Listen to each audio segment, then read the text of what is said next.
What's up? This is Metal Nate, and I am here with George from Doomsday Mourning. How are you doing today? I'm good, man. How are you? I am very good. You released your EP, The Science of Exploitation, and so it's had some time to sort of be out there, and people have gotten a chance to listen to it. How are things going with that? The feedback has been great, actually. People have been really receptive to everything from the arrangement for the songs to the lyrics. The shows have been getting better and better as we progress as a band and get more and more notoriety. More kids are catching on, and kids know the songs at the shows. Kids are showing up to the shows. We've actually been pretty overwhelmed by the positive feedback we've been receiving these last few months. That's awesome. And yeah, it's been great. Have you been getting good response from labels as well, since you guys are unsigned and all? Yeah, I mean, we're on side. We're doing our thing. We've had some behind the scenes talks with a few people here and there. I'm not really much of a name dropper, so I don't really want to get into all of that. No, I understand. But there's interest. You know, we want to step into a situation where we feel like it's going to be the best scenario for everybody involved. So we don't really feel like we're pressed for time to try to get signed and just sign any deal that's going to put our name on a piece of paper. We want to make sure that it's the right situation for everyone. Okay, cool. And on your EP, The Science of Exploitation, you have almost every song, or maybe it is every song, it's a collaboration with other bands. How did that happen? What made you want to do that? Well, I grew up listening to a lot of hip-hop and hardcore, and growing up in New York, I would see so many different artists just collaborating with one another and really being able to share each other's creativity. And I was always something I really admired about the culture in the New York City scene. And I always felt like that was something I really wanted to do. I wanted to share in the creative process with friends of mine, people that were into the same kind of feel and genre style. I wanted to incorporate them, have them involved somehow in one way or another, and I was lucky enough to have people around me that were willing to participate in our efforts. That's great. And you worked with some really killer bands. I mean, you worked with Amir, you worked with Born of Osiris, Judas Syndrome. Did you already know folks you were working with, or? Yeah. I've been friends with all those guys for a long time now. We were all in previous bands, and we've all done our share of touring and going to shows and just being fans and avid participants of what's been going on around the local music scene. So I was able to be lucky enough to cultivate these relationships, and I can call these guys my friends. They were willing to participate with us. They hook us up any way they can. So it's been great. It's been good to just have friends that are willing to help out and lend their talents. That's awesome. And who was the most fun to work with? The most fun to work with? That's difficult. Well, I'd have to say that the day Ronnie did his vocals was really fun, because those guys were in town and had a day off, so we actually got to party the whole day, and it was snowing out, so we were all just hanging out, drinking, shooting. Yeah, so we got to hang out and just do it. I mean, as far as Frankie and the Judas Syndrome, I've known those guys for a long time. They're from New York, so I get to see them whenever. So it wasn't as as thrilling as it was to actually be able to hang out with my friends from Chicago, who I don't actually get to see that often. And I noticed your tour dates reach outside of New York, but have you been able to tour very far from the scene in New York City yet, or is that sort of a thing that you guys right now we're more of a regional band. We've been playing the Massachusetts area, the upstate New York area, Jersey, Pennsylvania. I mean, we're a pretty new band as far as this current incarnation is concerned. So we really only started playing shows last July. So it's been actually pretty interesting to see everything unfolding the way it's been unfolding, and all the shows have been getting better. So it's been more and more feasible for us to go further and further out. Awesome. And how is the scene back at home in Queens or in New York City in general? The scene is great. I mean, it's really diverse. There's a lot of different bands. There's a lot of different people coming at the heavy music approach from a bunch of different angles. So it's really interesting to see what people come up with on their own time with their own groups of friends. The music, it's always constantly evolving.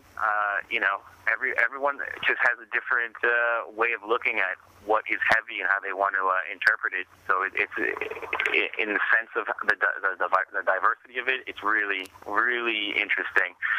But New York City's rough. It's a rough city to play. There's a lot of basically you want to play your A market venues that get all the big tour packages, and then after that, it's just a bunch of clubs and different venues that pop up that are willing to host metal and hardcore shows, and all the locals pick up and scramble to wherever the next location might be.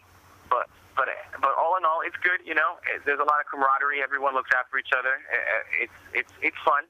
Once you get like any scene anywhere, there's politics, but once you get past all that and let the cards flow where they may, you have a good time. Yeah, definitely. And with your EP out now, have you guys started to work on material for a possible follow-up full-length album? Oh yeah, we've got a lot of material that we've been working on that we actually can't wait to share with everyone. Sweet. We've got a bunch. I mean, I don't even know. I don't want to talk it up too much because we're still trying to push this EP.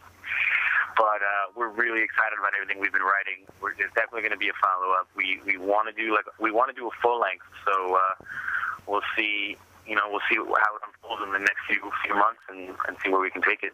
As far as sound, is it going to be similar to the EP, or is it going to be a little bit different, more progressed? I didn't know how long ago the songs for the EP were written. Oh yeah, the songs were actually written pretty recently, so it's going to be.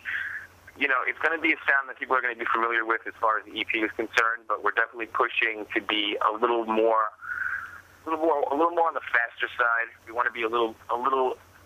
I guess that's basically it. We want to be a little bit faster, but we still want to maintain the elements of that whole the bounce, the rhythm, the off time. Okay.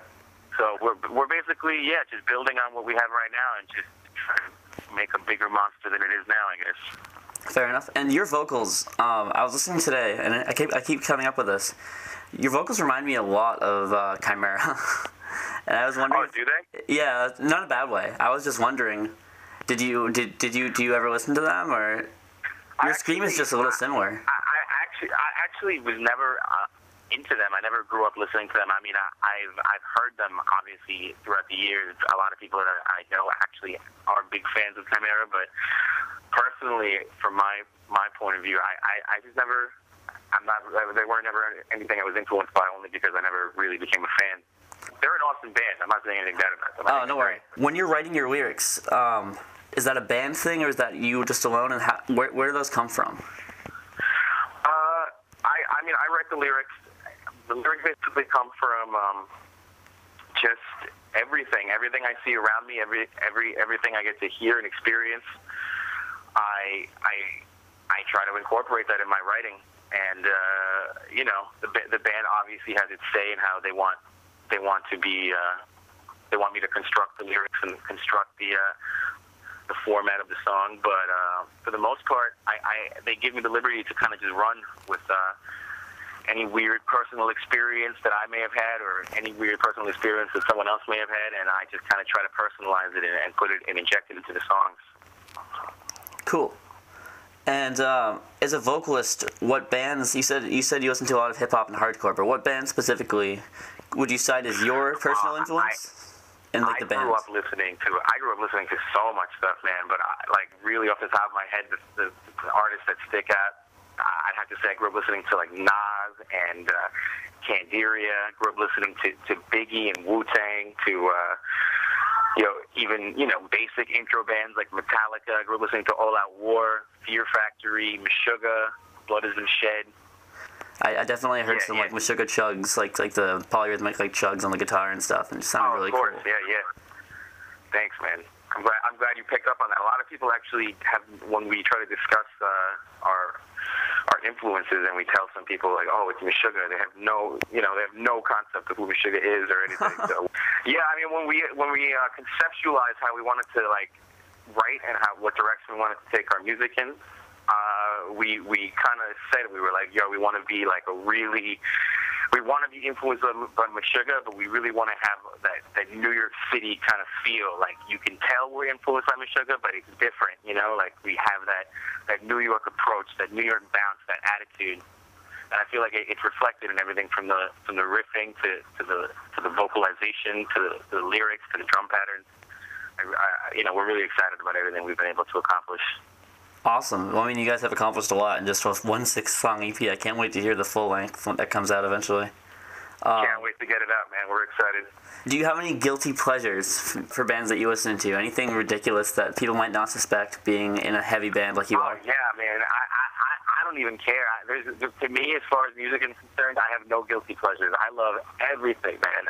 You can look through my playlist on my iPod, and it bounces around from Bjork to Maroon 5 to Tate to All Out War to Ronnie Size to Nas to to Nile. I mean, really, like, well, I'm just all over the place.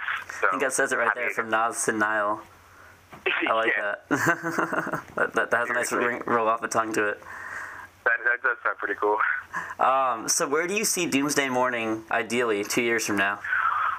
So far, the way things are shaping up, it seems if we keep at it, if things keep going the way it's going, and people keep receiving the music the way they've been receiving it, it looks like we're heading down the road of being a full-time band, actually being able to make a few bucks off our live show and off our merchandise and CDs and stuff, which is not a bad thing considering it is what we love doing. So I'd say in 2 years, that's probably where I see our band is probably touring full time, probably being on some good packages, and having a solid fan base that is following us and coming to shows and having a great time with us. Awesome. And any upcoming plans or tours that you feel like announcing, or are you all set?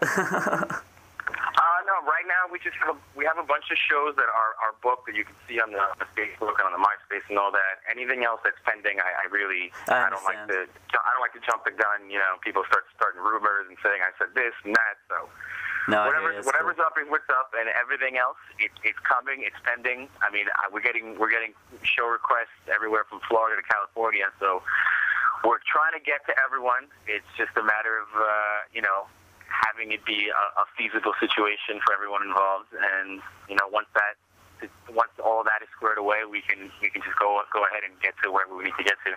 Okay, and as for the full length, I know you said you don't know when it's going to happen, but it's sometime next year? Yeah, we're looking to probably drop it in early summer, probably sometime in like May or June. Oh, cool. So awesome. we're gonna let the year run its course on the EP before we go ahead and drop anything else.